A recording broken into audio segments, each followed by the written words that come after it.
here at my psychiatrist appointment. I'm about to walk in there and talk to her, so I'm gonna hit record on the camera as soon as we start talking. And much to my chagrin, this is kind of how you have to talk to them. You don't want to tell them that you're hearing voices and that you feel like you're being followed, because that's how this works. That's what they do. They want to railroad you into these places to give you a false diagnosis. Anyway, we'll see what happens. No, not really. Me and my fiance just broke up. So yeah, it just. What happened? What happened was we. It was about a year ago. We weren't really serious at the time, and I'm not gonna mince words or anything, but I cheated on her, but. Mm-hmm. And she didn't find out until like last month. So that was last month, and she somehow she had a message on Facebook that didn't show up, and as it didn't show up, and somehow it just magically showed up, and she had sent it to me, and I asked her, I said, why you're always on Facebook, how come you didn't notice this before? She said, well, I don't know, it just wasn't there until about a month ago, which is really weird, but yeah, we weren't really serious at the time, so, but I cheated on her, and she found out, and we've both been through. So how are you coping with it? How are you coping with the breakup? How do you feel about it? Breakup, I am not well. I'm coping with it. Like we go to these groups during the day, at the wellness center. And are you going to CDRP? What's that? Chemical dependency program? Yeah. No, I'm sorry. No, it's something similar. It's something similar, but it's not that. It's not that same one. Is it through Kaiser? Or? No, it's through it's privately. I pay for it privately out of pocket. Do you prefer that, or? Yeah, and then they have classes like grief and loss and anxiety. What's the name of it? Ouch. They have it's called the Wellness Center. It's called the Wellness Center over in Pomona. Sorry, it's over off of Orange Hill. And is this a religious thing, or? No, it is sort of a cult. You might have sorts, but I'm just kidding. No, it's a 501(c)(3). It's like a nonprofit. Okay. I think they get government subsidies based on attendance records. Okay. I'm not sure how it works, but they as long as you pay for your rent, you have to go there during the day. And what else? I forgot what I was gonna say. Yeah, after groups are over, they take you to a meeting down the street, like an AA meeting. And then, I remember what I was gonna say. They get a lot of people. It's kind of like a sober living / more so. They get a lot of people from like mental institutions and people coming out of prison and stuff like that. And You're kind of cordial to them. Yeah, and So last year you were hospitalized a couple of times. What happened? You noticed that was in the records, huh? That was in the records. I reviewed your records. That's the thing of Kaiser. That's some of the benefits. Yeah, that was I don't well, basically I was doing a lot of grieving over the loss of my brother, and sorry. When did you lose your brother? This was back in 2013. What happened? He died of an overdose. And he was, he kept up with a lot of government conspiracies, and he claimed that, the Vera chip program, he thought he was microchipped, and, he was hearing his voice to skull harassment. Was he mentally ill, or do you think it's drug related? No, I believe him now. I've seen evidence of it. I'm just not fully convinced. It's hard to believe somebody who's a drug addict because it discredits them. You know what I mean? But I was really depressed after he died. I mean, he's family, so I'm gonna want to be on his side about it. But I was really depressed, and being on his side about what? just I'm gonna want to believe him. You know what I mean? I'm not gonna want to write him off as being crazy. It's just tough because when you're a drug addict, it discredits you. Well, so was this a suicide or accidental overdose? I think that he'd been having a hard time for at least about 4 or 5 years, and I think that he just didn't care if he shot up, and he said whatever happens. I think that's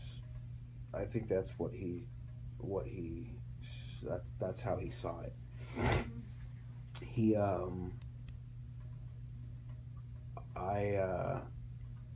They found him crouched over, kind of praying on his knees, you know what I mean, on his hands and knees, kind of like, how they do with Muslims in the Middle East. And he went to Egypt for like a good year, and he kind of adopted the culture. He loved it, and he came back, and he had the big beard and everything, and that's how they found him. I think what happened was the pressure on his diaphragm. I think he shot up, he passed out. The pressure on his diaphragm restricted his breathing a lot, and the position of his head kind of made his blood just kind of sit in a puddle, and it was like a double whammy, the restricted breathing and the blood flow would affect the blood flow, so it was just kind of a 1-2 punch, and he died from the overdose. That's really hard. Yeah, I've thought about it a lot, but he was having a really hard time for about 4 or 5 years, and he was really getting made fun of a lot for it, and it was hard to hear. But in my case, I was really depressed, and I was kind of angry about it, and I started researching it a lot, and I started talking about it a little too much. I mean, nothing that ever happened in my case, really. I just started evangelizing, I guess, and I think that's what I got thrown in the mental ward for, was What do you mean? What do I mean? I was kind of advocating for him after he died, and I made the mistake of talking to the police about it. And I think that's what wound me up in the mental ward. And I mean, again, it was only for about a day, like 12 hours, 12 or 16 hours, I can't remember what, but I mean, they saw that I was able to conduct myself in a civil way, and they... Were you, like, threatening anybody? No. Were you suicidal? No, I wasn't threatening anybody or hearing voices or anything like that. It was just, I just felt kind of cheated, you know what I mean? I was like, shit, what if this was really happening to him? Oh, okay, that could be true. People need to know about this. And then after it happened twice, I stopped talking about it. And, it was more trouble than it was worth to go to go to the mental ward for it, but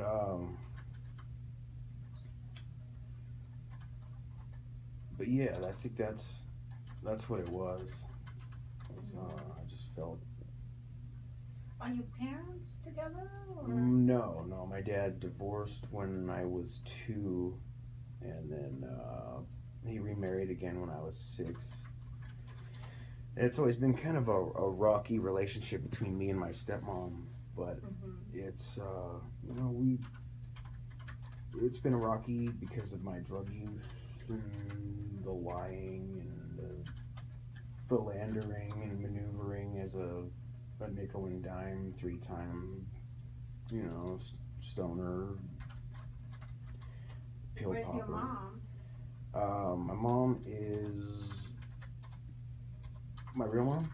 My real mom lives in Danville.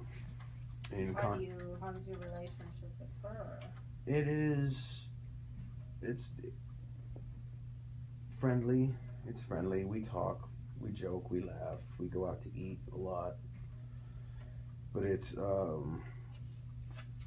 she's real. She does hair for a living, and she has her own salon. And she just a small example. Like, instead of taking care of the kids when she was young, she would prefer to go roller skating. She's had 8 or 9 different husbands throughout her life, and she's always. Holy cow! What's that? Holy cow! Yeah. Is she bipolar, maybe? No, she's just a real, kind of a status seeker. It's, there's she might be obsessive compulsive, I think is what it is. But I don't know. We were never really too close, and she's always looking for really rich guys to marry, and that's the distance between me and my mom. It's always been friendly, and only over the last 10 years, I would say, have we been able to get that close. It's always been kind of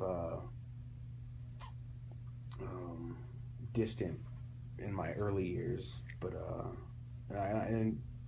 for that reason, I think that I've always had kind of a hard time letting women get close to me, but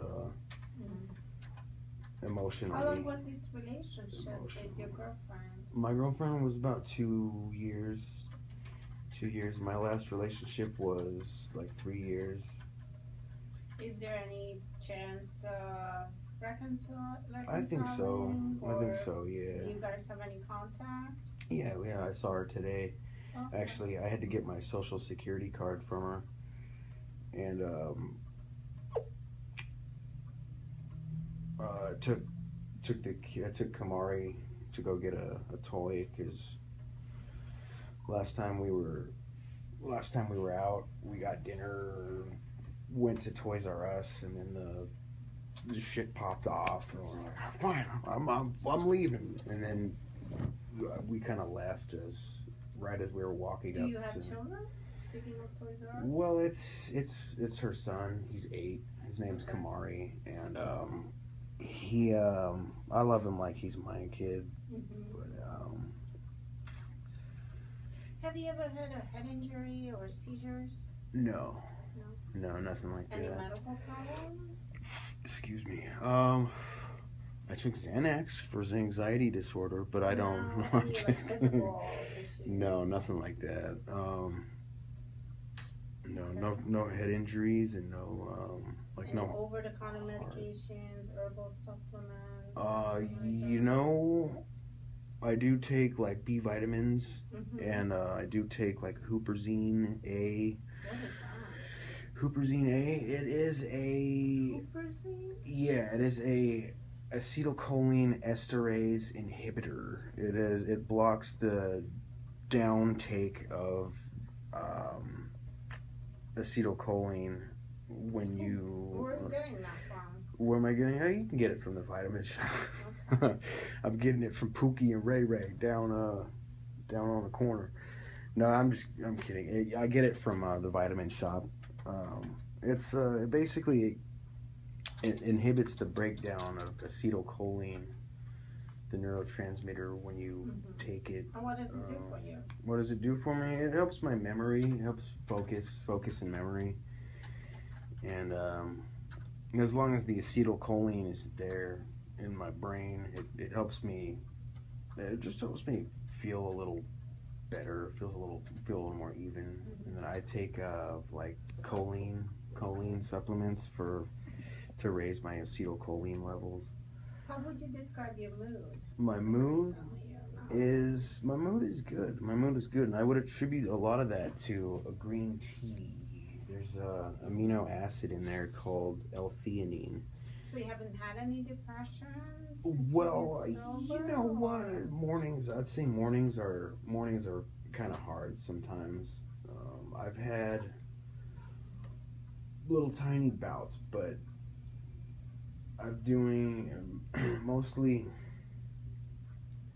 I'm sorry. Let me rephrase that. Not tiny bouts, but the mornings are probably where I have the most difficulty getting started in the day.